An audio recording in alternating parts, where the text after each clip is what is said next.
Good morning, everyone. It's Thursday, so it's time for another Tap Talk. Those just keep coming around every week. So I hope you are in the habit and rhythm of watching them with me because the conversations are always really interesting. And this week will be no different. This is about an event coming up. So let's jump right into it. Please join me in welcoming John Offit and Shelley Fensky, the two of the three planners for the Arts for the Holidays upcoming event. Hello, John and Shelley. Good morning. Good morning, Dana. How are you? Excited for the event. Yes, it certainly looks like holidays outside. The snow is kind of frosty, the snowman snow, but it's going to be a beautiful weekend. So nobody is going to be able to say it was too stormy. It's not going to be stormy. It's going to be a perfect Saturday to shop. So let's talk about what Arts for the Holidays is. And John, why don't you give us some backstory, and then Shelley, I'll ask you some questions too, so that people aren't talking over each other. It was from John Strand's idea to just utilize the Civic. The city's not doing much with that space at all. So he wanted us to start using it, to do something with the arts in it. So that's where it started. And as a way of starting the event, it was artists and arts organizations. So arts organizations can be there talking about what they do, selling season tickets, promoting their upcoming performances. Yeah, it's a fantastic event. So it started last year, was kind of conceived at the tail end of the worst part of COVID, and then planned for throughout the year, was initially funded by some federal funding and some city funding and some organizational funding. And so it was a true community-wide effort. And then just had this great momentum and energy around it, so much so that this is year 2. So Shelley, tell us a little bit, give us the times and the date, and then tell us what we can expect this year. So this year we're December 10th, but we're always the second Saturday in December. And as far as the event goes, the new things are we have new artists coming. We have more artists. And so it's pretty exciting, as in there's just going to be some more variety for everyone to check out. Plus, it's supposed to be 30 degrees. So 30 degrees. I mean, you can't beat 30 degrees in the middle of December in Fargo, North Dakota. Right. I want to give you some other information. It's free. It's family friendly. Yes. It's an opportunity to meet, as John said, with organizations, arts organizations, and artists. All right, you two, you're both in the show. You're both longtime booth setter uppers and seller of your art in this way. Let's pretend I'm the person who says, I can't go. I don't really have any money and art's way too expensive. I can't afford anything. And then I'll feel obligated to buy something. I'm just not going to go. How do you help that person realize that none of that is true? There's going to be 40 artists there. Just see what they're doing. If there's an artist that you collect, see what they've done this year. Yeah. Maybe you just can't help yourself. Well, I will say, we did a big forum story about it, and what I said in the article was true. I went last year mostly just to check it out, and because we were a sponsor, and I bought from 10 different artists, and it would be really great to say, so that took care of all my Christmas shopping. It took care of all my Christmas shopping for myself. I came home with 10 things for me, because I was so compelled by everything I bought. And there is less expensive work and more expensive work. It's not just limited to really high-end costs. That's up to the shopper, but it's a show. It's called a show for a reason. We want to show our work. We want you to come and see it. Well, and what I want to say to people who think I could never afford real art is go buy note cards. Go buy something small. John, you make everything from big, quite expensive pieces to very little pieces that are what people on this side of the world call cash and carry art. It's not you thinking, let's see if if I don't pay off my credit card this month, I could buy this big piece of art. It's you saying, well, this is basically a cup or two of coffee. I will invest in this little piece of art or this little piece of jewelry or this little canvas or whatever it is, because that is how you start to have stories around the pieces of art that live in your house. If someone comes into your house and says, wow, I love this piece, where did you get it? And you say, oh, I bought it at TJ Maxx. There's nothing wrong with TJ Maxx, but you don't have a story to tell. If you buy it at Arts for the Holidays, you've got a great story to tell because you've met the artist, you've started a conversation, you bought it because something about it spoke to you. And again, it's not about saying, well, if you don't have $500, don't bother walking through the door. You can walk through the door with $10 and go home with something, absolutely something. And it can be something that you really love. And you don't usually wear them out. Yeah. So if you bought yourself 10 things for the year, maybe you've already done your Christmas shopping.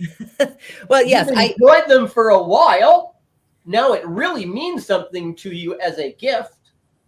Yeah. Yeah. There's just, what I really want people to understand is that you don't have to be afraid to talk to artists and not buy from them. Of course, they want you to buy something. They're business people. But how many businesses do you go into and you don't buy anything the first time? Maybe it's about seeing what does somebody do? What does it look like when it's not on social media, but you actually get to see it in person? You still might not buy it that day, but you've taken the next step and you've met someone who's a maker of art, which is just another form of business. That's the other important thing. These are not desperate people. These are business people whose product is art. And they're local artists. That's a really important piece. You know what we know from economic studies is that when you invest in a local piece of art or a local performance or a local anything that has to do with the arts, you know where that money tends to stay? In our community. That artist goes and buys their materials from a local store. They shop at they eat at local restaurants. They go to local coffee shops. That is the kind of thing where economically the ripples pay big, big, big dividends for the whole community because you decided to buy something from a local maker. It's so important. And most importantly, it's so much more fun to buy something that you can talk about. I consider myself part of the primary sector economics because I go to Illinois and Wisconsin and get their money and bring it back here and spend it at Casey's or the Arts Partnership or another piece of art that I bought with Wisconsin money. Yeah, think about that. We tend to think about primary sector as, the major manufacturing where things are being imported. But John, you're absolutely right. You're going other places, you're bringing it back, and you're reinvesting it into this community. There's nothing more primary sector than that. I'm going to start using that argument. Shelley, talk about your art. We've got a few minutes left. What are you bringing to the show? And then John will talk about yours too. When I do a show, I sell jewelry. So I do a little metal smithing. I work from copper to silver, and I have a real big variety in style. I think a lot of the time when I'm making something, I'm thinking about what a person's looking for. And so I'll even think of personal, friends and that. And then my style kind of hits what they might like. And that's a real fun challenge for me is marketing my stuff. And I've been doing this for over 15 years, and as well as teaching for a long, long time, and now retired and enjoying being a part of, selling your work, showing your work, and a part of FMVA. Right. So Fargo-Moorhead Visual Arts, Gallery 4. Nope. Red River. No, not Gallery 4. John, tell us who's Red involved. River Watercolor Society, TAP, and FM Visual Artists. Okay, Red River Watercolor Society, FMVA, and the Arts Partnership. Thank you for correcting me. John, tell us about what you've got, because a lot of people know John because you've got pumpkins and gourds, or you've got Christmas balls, or you've gotten tiny vases, or you've seen his landscapes, those kinds of things.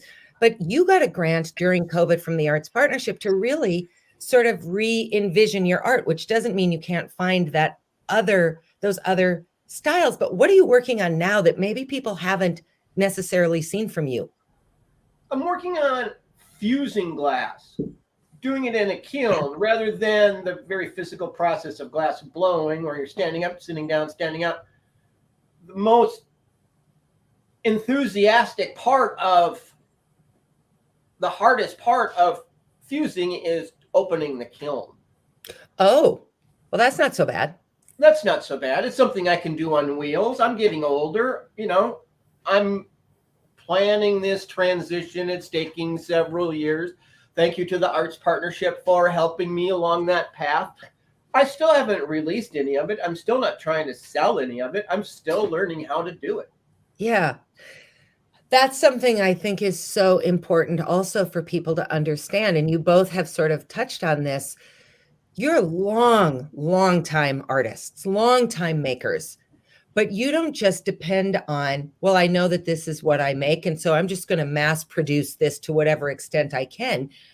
One of the great things about artists is that artists are always evolving. They're always inspired by somebody else's work, inspired by something they've seen in nature, something they've seen somewhere else, and they bring it back to their studio and they start to manipulate it and articulate it into what they want to represent and give to the public.